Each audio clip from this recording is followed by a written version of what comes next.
Assalamualaikum warahmatullahi wabarakatuh. 90,1 RGR FM, Radio Pelopor di Tulungagung. Saatnya belajar. Yuk belajar bareng di RGR FM. Selamat pagi dan salam sejahtera untuk kita semua. Terima kasih kami ucapkan untuk Bapak Ibu, orang tua di rumah yang selalu mendampingi putra-putrinya agar putra-putrinya tetap semangat untuk belajar dari rumah. Tak lupa, kami juga mengucapkan terima kasih kepada PGRI Kabupaten Tulungagung yang telah bekerja sama dengan Dinas Pendidikan Pemuda dan Olahraga Kabupaten Tulungagung beserta Diskominfo Tulungagung yang mengadakan program belajar di 90,1 RGR FM.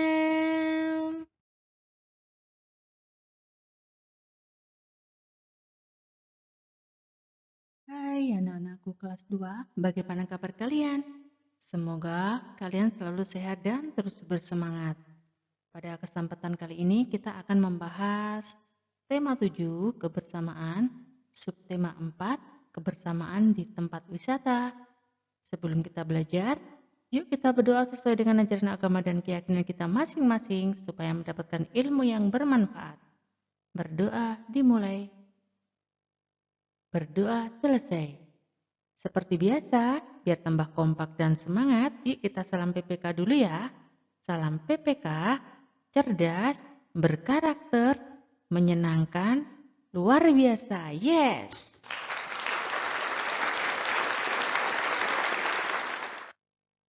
Baiklah anak-anak, selanjutnya yuk kita ikuti materi berikutnya.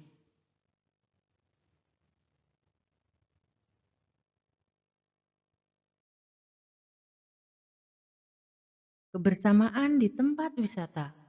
Anak-anak, seluruh daerah di Indonesia memiliki tempat wisata.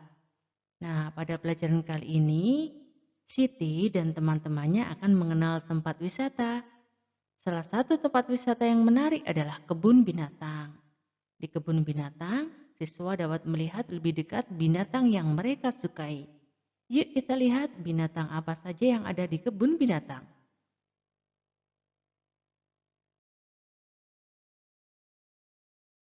Asal-usul kota Surabaya. Anak-anak, dahulu di lautan luas sering terjadi perkelahian antara ikan hiu sura dengan buaya. Mereka berkelahi hanya karena berebut mangsa. Keduanya sama-sama kuat, sama-sama tangkas, sama-sama cerdik, sama-sama ganas, dan sama-sama rakus. Sudah berkali-kali mereka berkelahi, namun belum pernah ada yang menang ataupun yang kalah. Akhirnya mereka mengadakan kesepakatan.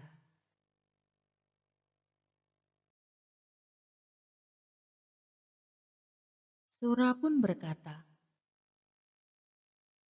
"Aku bosan terus-menerus berkelahi, buaya."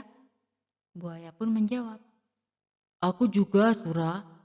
Apa yang harus kita lakukan agar kita tidak lagi berkelahi? Untuk mencegah perkelahian di antara kita, sebaiknya kita membagi daerah kekuasaan menjadi dua. Aku berkuasa sepenuhnya di dalam air dan harus mencari mangsa di dalam air. Sedangkan kamu berkuasa di daratan dan mangsamu harus yang berada di daratan. Sebagai batas antara daratan dan air, kita tentukan batasnya, yaitu tempat yang dicapai oleh air laut pada waktu pasang surut." "Baik, aku setuju gagasanmu itu." Dengan adanya pembagian wilayah kekuasaan, maka tidak ada lagi perkelahian antara sura dan buaya. Keduanya telah sepakat untuk menghormati wilayah masing-masing. Namun, pada suatu hari, ikan hiu sura mencari mangsa di sungai. Hal ini dilakukan dengan sembunyi-sembunyi agar buaya tidak mengetahui. Mula-mula, hal ini memang tidak ketahuan. Tetapi pada suatu hari, buaya memergoki perbuatan ikan hiu sura itu. Tentu saja buaya sangat marah melihat hiu sura melanggar janjinya. "Hai sura, mengapa kau melanggar peraturan yang telah kita sepakati berdua? Mengapa kau berani memasuki sungai yang merupakan wilayah kekuasaanku?" "Aku melanggar kesepakatan. Bukankah sungai ini berair?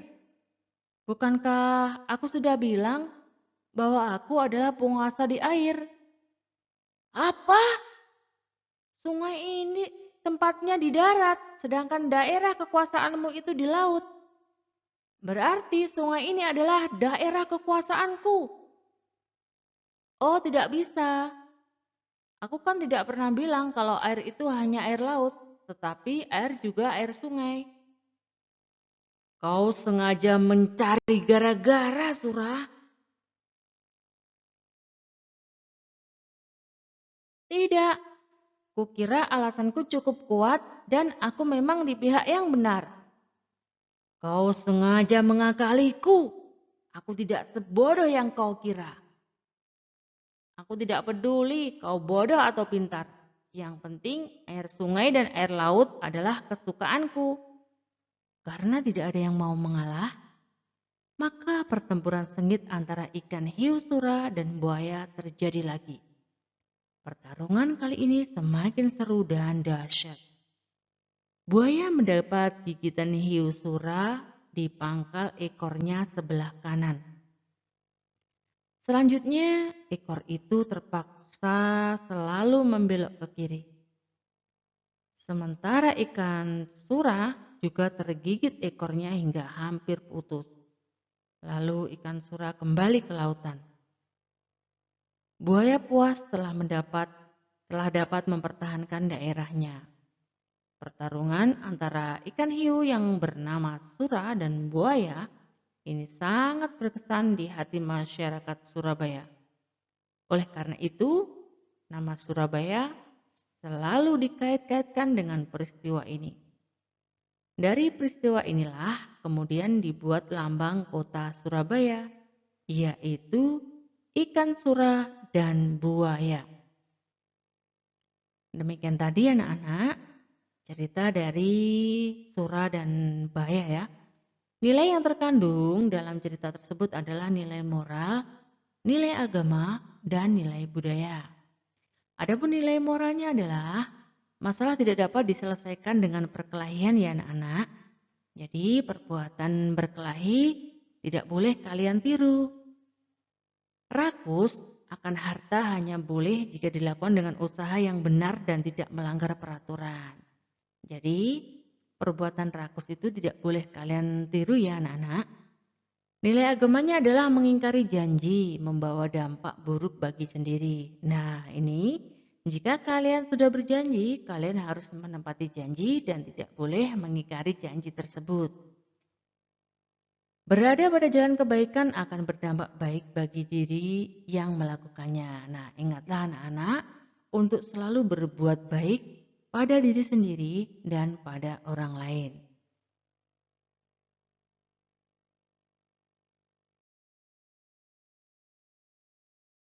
Dari cerita Sura dan buaya tadi, di situ nampak hiu sura dan buaya sepakat ya membagi dua wilayah, bagian laut wilayah sura dan darat adalah wilayah buaya. Nah, wilayah buaya adalah setengah bagian dilambangkan dengan 1/2. Wilayah hiu sura adalah setengah bagian dilambangkan dengan 1/2 juga. Selanjutnya yuk kita membuat kreasi buaya dari tanah liat. Alat dan bahan yang harus kalian siapkan adalah tanah liat secukupnya. Selanjutnya pelumas atau minyak goreng, cat, alas atau triplek, dan air.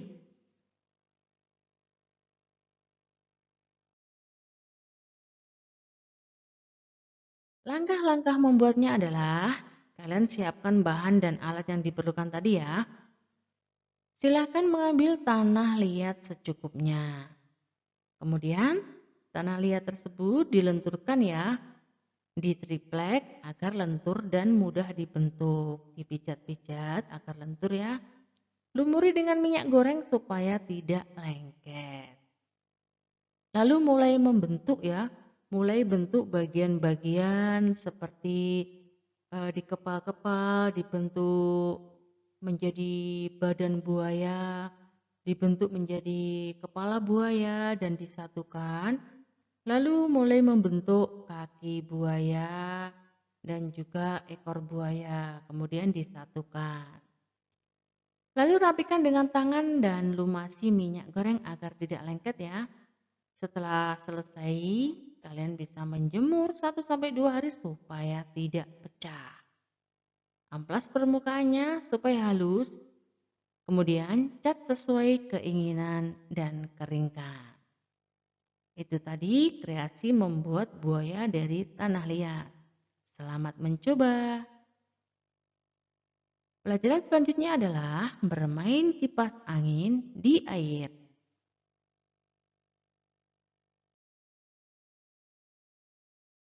Hari ini semua anak bergembira. Pagi hari mereka diajak Pak Guru bermain di pemandian sumber air. Sumber air tersebut terletak dekat sekolah. Di sana terdapat fasilitas permainan anak-anak.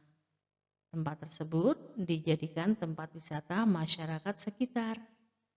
Siswa dibagi dalam kelompok. Setiap kelompok ada 8 anak.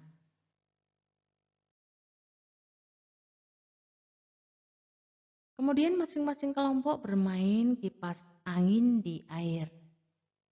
Mereka membuat lingkaran dengan cara saling bergandengan. Anak nomor 1, 3, 5, dan 7 berdiri. Kemudian anak nomor 2, 4, 6, dan 8 terlentang dengan kaki lurus ke depan. Anak yang berdiri berjalan memutar. Anak yang terlentang akan tertarik dan terangkat. Permainan dilakukan dengan bergantian antara yang berdiri dan terlentang. Jika kalian melakukan permainan ini berada di kolam renang, kalian harus diawasi guru kalian atau orang tua kalian ya. Ingat, jangan bermain sendiri, karena nanti jika terjadi sesuatu, kalian akan ada yang menolongnya.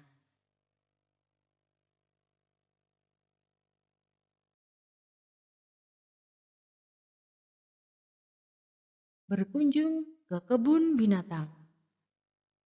Siti dan teman-temannya berkunjung ke kebun binatang. Mereka sukacita mengikuti kunjungan. Banyak binatang di kebun binatang. Seluruh siswa mengikuti kunjungan. Mereka belajar bersama di kebun binatang. Rasa kebersamaan mereka menambah semangat belajar.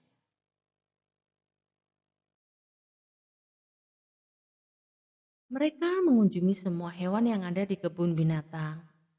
Siti membeli makanan hewan yang dijual di sana.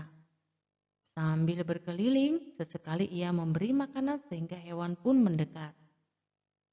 Nah, di tangan Siti memberi 4 wortel kepada seekor rusa jantan dan seekor rusa betina.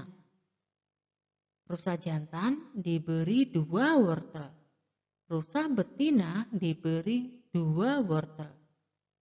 Rusa jantan mendapat setengah bagian, rusa betina mendapat setengah bagian. Setengah bagian dari 4 adalah 2. Setengah bagian dari 4 adalah 2. Setelah melihat rusa, Siti dan teman-temannya melihat gajah. Sambil melihat gajah dari jarak cukup dekat, Siti bercerita tentang persahabatan gajah dan tikus. Yuk kita dengar persahabatan gajah dan tikus. Bunga ini sangat harum, Tuan. Sangat pantas untuk pengharum ruangan, kata tikus mempromosikan dagangannya. Bunga apa ini? Kata gajah. Ini adalah sebuah bunga yang sangat ajaib, jawab tikus. Apakah bunga ini wangi? Tanya gajah. Tentu saja, bunga ini sangat harum, jawab tikus. Bolehkah aku mencobanya? Penasaran dengan wanginya? Tentu saja, tuanku. Silahkan, jawab tikus.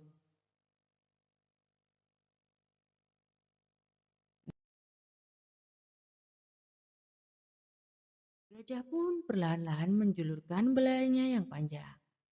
Ia pun menghirup wangi bunga ajaib itu. Benar sekali yang dikatakan tikus, bunga tersebut sangat wangi. Namun, tidak lama kemudian, hidungnya terasa geli dan gatal, tidak bisa tertahan. Hidungnya tiba-tiba akan bersin. Tetapi, ia terus menahannya karena tidak baik bersin di depan orang lain. Namun, hidungnya terus saja terasa geli. Ia mencoba menahannya. Akhirnya, tanpa disadari, gajah mengambil ancang-ancang untuk bersin. Ia menghirup udara kuat-kuat melalui mulutnya yang besar. Begitu besar anginnya yang masuk ke dalam mulutnya, bahkan tangkai bunga pun tersedot keluar dari tangkainya. Melihat ancang-ancang gajah, tikus pun bersiap untuk pergi meninggalkan tempat tersebut. Ia berpikir akan ada angin topan. Tiba-tiba, gajah pun bersin dengan sekuat tenaga. Akibat bersinnya tadi ya, yang hebat tadi, rumah-rumah menjadi rusak. Gentingnya berterbangan seperti dilanda angin topan. Tikus pun terpelanting sangat jauh hingga puluhan meter. Bunga dagangannya pun berserakan kemana-mana. Karena bersinnya sangat hebat, gajah pun terjatuh ke tanah bahkan mengeluarkan air mata. Ia melihat semua yang di hadapannya rusak akibat bersinnya tersebut. Ia merasa sangat bersalah dan menyesal. Namun, itu semua bukan keinginannya.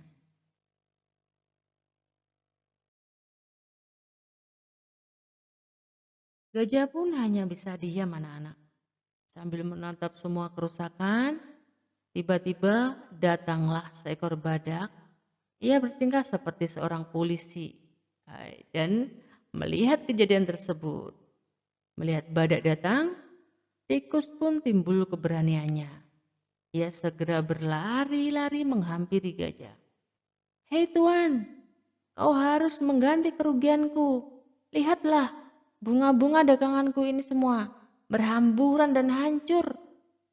Akan aku adukan kepada badak, bentak tikus marah. Gajah hanya diam, ia merasa sangat bersalah. Tenanglah, aku akan mengganti semua kerugianmu, kata gajah dengan lembut. Badak pun menghampiri gajah dan tikus. Lihat akibat perbuatanmu, bentak badak menuju ke arah rumah-rumah yang rusak. Iya, itu salahku, kata gajah mengakui kesalahannya. Bunga-bungaku semuanya rusak, aku mau minta ganti rugi, bentak tikus.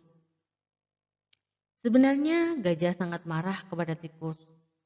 Karena bunga yang ia jual, akibatnya malah kacau balau. Tetapi ia menahan kemarahannya. Apa benar yang dikatakan tikus? Tanya badak. Tidak, saya tidak merusakkannya dengan sengaja. Gajah menjawab. Bagaimana rumah itu bisa hancur dan bunga-bunga yang tikus jual berserakan kemana-mana? Tanya badak. Saya hanya bersin, tuan. Bersin? Hanya karena bersin rumah-rumah ini hancur? Tanya badak tidak percaya.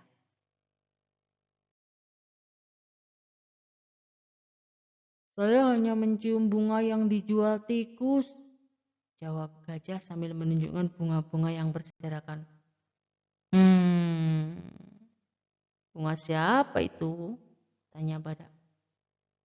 Itu adalah bunga tikus. Badak pun melihat ke arah tikus. Tiba-tiba tikus berubah menjadi gelisah. Badak pun mengerti bahwa ini bukan kesalahan gajah. Akhirnya badak yang bertingkah menjadi polisi tersebut menengahi gajah dan tikus. Akhirnya tikus meminta maaf karena sudah menjual bunga ajaib yang menjadi malapetaka tersebut.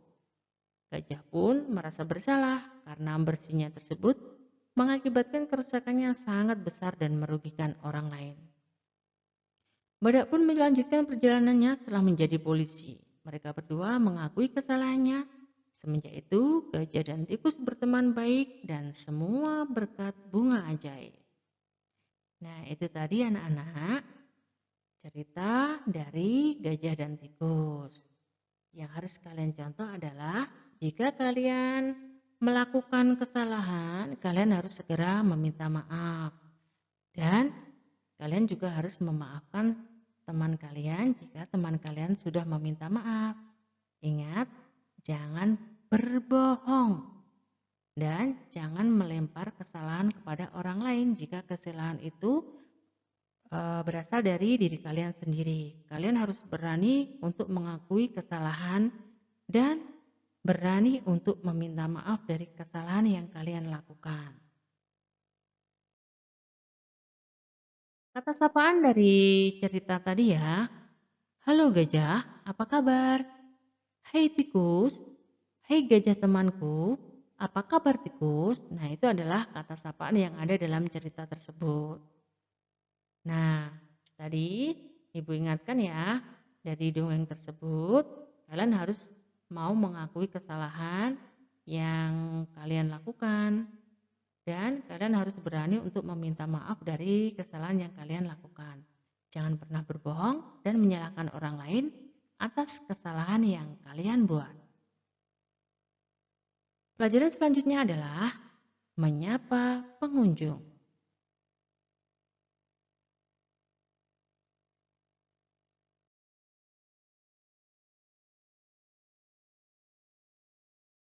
Sebelum kita melanjutkan ke pelajaran selanjutnya, yuk kita bersantai sejenak, bernyanyi lagu Ayam Kuku.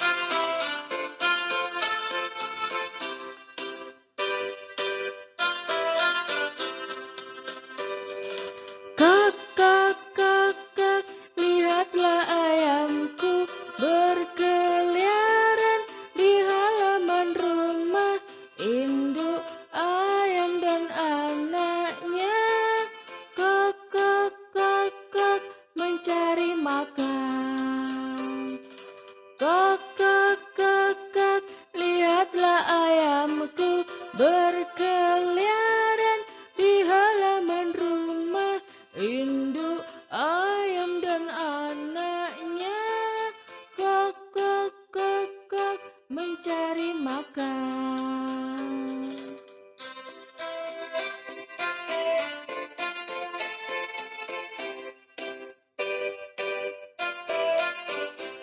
Nah, demikian tadi sudah bersantai sejenak. Sekarang yuk kita lanjutkan pelajaran berikutnya, menyapa pengunjung. Pengunjung kebun binatang berasal dari berbagai sekolah dan masyarakat.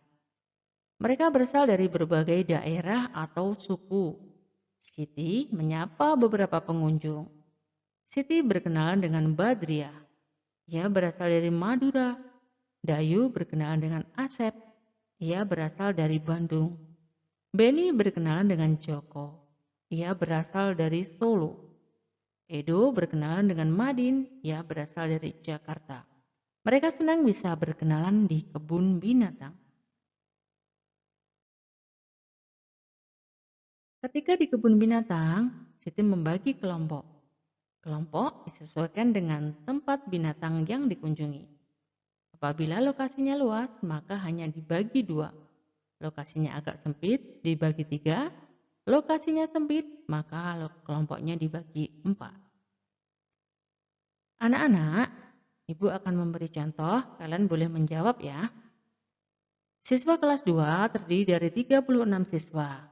Setengah bagian dari kelas 2 tersebut, maksudnya setengah dari 36, jadi 36-nya dibagi 2. Setengah dari 36 adalah berapa anak-anak? Ayo, siapa yang bisa menjawab? Iya, tepuk tangan. Jadi, setengah bagian dari siswa kelas 2, yaitu setengah dari 36 adalah 18. Selanjutnya, sepertiga atau 1/3 dari siswa kelas 2 tersebut berapa ya? Jadi 36 dibagi 3. Tepuk tangan. Jawabnya adalah 12. Selanjutnya, 1/4 bagian dari siswa kelas 2 adalah, jadi dibagi 36 dibagi 4. Berapa jawabnya adalah? Iya, tepuk tangan. Nah, jawabnya adalah 9. Nah, jadi setengah atau 1/2, setengah dari 36, setengahnya adalah 18. Sepertiga, 1/3-nya dari 36, 36 dibagi 3 adalah 12. 1/4 bagian dari 36, jadi 36-nya dibagi 4 adalah 9.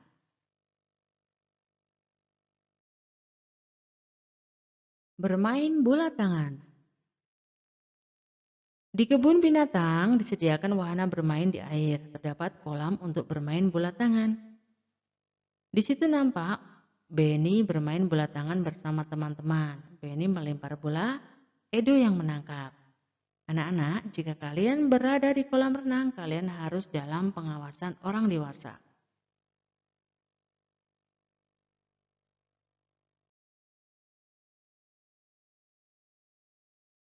Mengenal tempat wisata. Anak-anak, kalian tentu pernah diajak orang tua kalian atau pernah diajak guru kalian untuk mengunjungi tempat wisata. Tempat wisata mana saja yang kalian kunjungi? Apakah sama dengan tempat wisata yang akan Ibu bahas? Di sini, Ibu akan memperkenalkan kalian beberapa tempat wisata. Ada Pulau Komodo. Pulau Komodo masuk dalam kawasan Taman Nasional Komodo bersama pulau-pulau lain di sekitar Kepulauan Nusa Tenggara.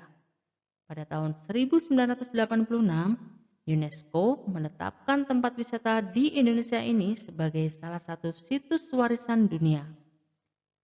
Pulau ini dianggap sebagai habitat binatang komodo yang wajib dilindungi. Tempat wisata selanjutnya adalah Raja Ampat. Raja Ampat menjadi primadona baru di dunia pariwisata Indonesia. Zona tempat wisata di Indonesia mulai banyak dikenal, baik wisatawan domestik maupun mancanegara. Raja Ampat sendiri merupakan kumpulan dari pulau-pulau di ujung Papua. Ada 4 pulau di sini, yaitu Waigeo, Misol, Salawati, dan Batanto.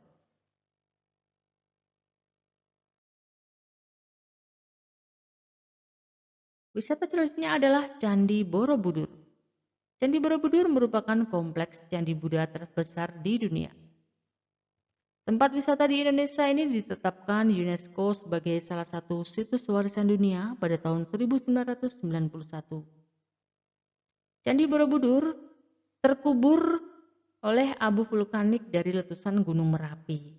Sampai kemudian ditemukan oleh Sir Thomas Stamford Raffles tahun 1814. Selanjutnya ada Taman Mini Indonesia Indah atau dikenal dengan TMII.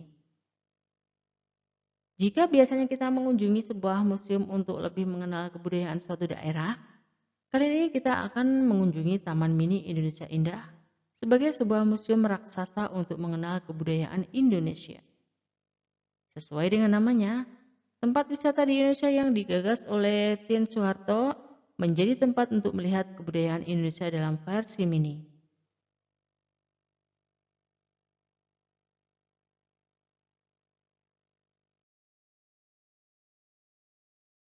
Selanjutnya ada Danau Toba.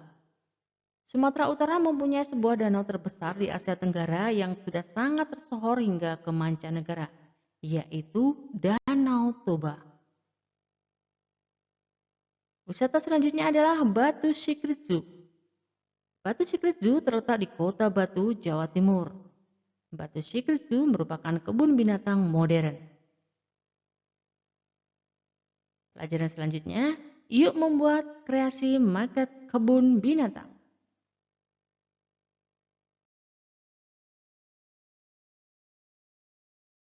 Siti dan teman-temannya membuat maket kebun binatang. Mereka dibagi ke dalam beberapa kelompok. Setiap kelompok membuat maket kebun binatang. Mereka melengkapi cerita dongeng binatang. Kelompok Siti memilih tempat wisata kebun binatang Surabaya.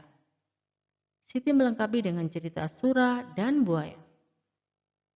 Di sini kelompok Siti berjumlah 12. Setengah bagian membuat maket, sepertiga menulis dongeng, dan sisanya menyiapkan bahan dan merapikan karya. Setengah dari 12 yaitu berapa anak-anak? Iya, 6. Sepertiganya yaitu 12 dibagi 3. Sepertiganya menulis dongeng yaitu ada 4. Dan sisanya menyiapkan bahan dan merapikan karya.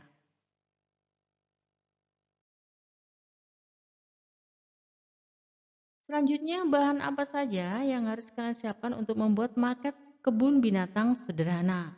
Nah, di situ kalian harus membuat kertas karton, kertas manila, alat dan bahannya yang harus disiapkan ya, plastisin, lem, cat air, gunting, pensil, dan penggaris.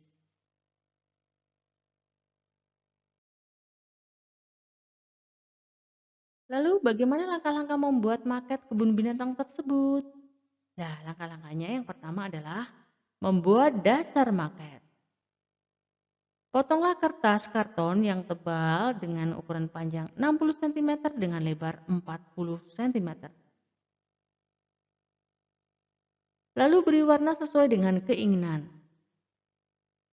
Membuat binatang, buatlah beberapa hewan dengan kertas manila, kemudian beri warna. Hewan juga bisa dibuat dari plastisin. Langkah selanjutnya adalah membuat pagar. Buatlah pagar dari kertas atau koran bekas yang digulung kemudian dicat. Rangkai kertas gulung tadi membentuk pagar dengan lem. Selanjutnya kita akan membuat pohon. Buatlah pohon dari kertas atau koran bekas yang digulung kemudian dicat. Rangkai kertas gulung tadi membentuk pohon dengan daun dan lem. Selanjutnya adalah memasang binatang, pagar, dan pohon pada dasar maket. Pasanglah binatang, pagar, dan pohon pada dasar maket dengan menggunakan lem.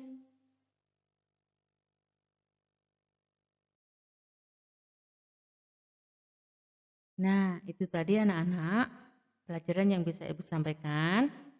Pada hari ini kita sudah belajar membuat prakarya dari bahan alami, membuat prakarya dari bahan buatan, memahami kebersamaan di tempat wisata, melakukan gerakan melempar dan menangkap bola di air, melakukan gerakan berjalan dan berlari di air, memahami isi dongeng fabel, menulis kembali dongeng fabel, mengetahui kata sapaan dalam dongeng fabel, membuat kalimat yang memuat kata sapaan, menentukan perbedaan individu berkaitan dengan wisata. Demikian tadi pelajaran yang bisa Ibu sampaikan. Mohon maaf atas segala kesalahan dan kekurangan. Sampai jumpa pada pelajaran berikutnya. Ibu akhiri. Wassalamualaikum warahmatullahi wabarakatuh.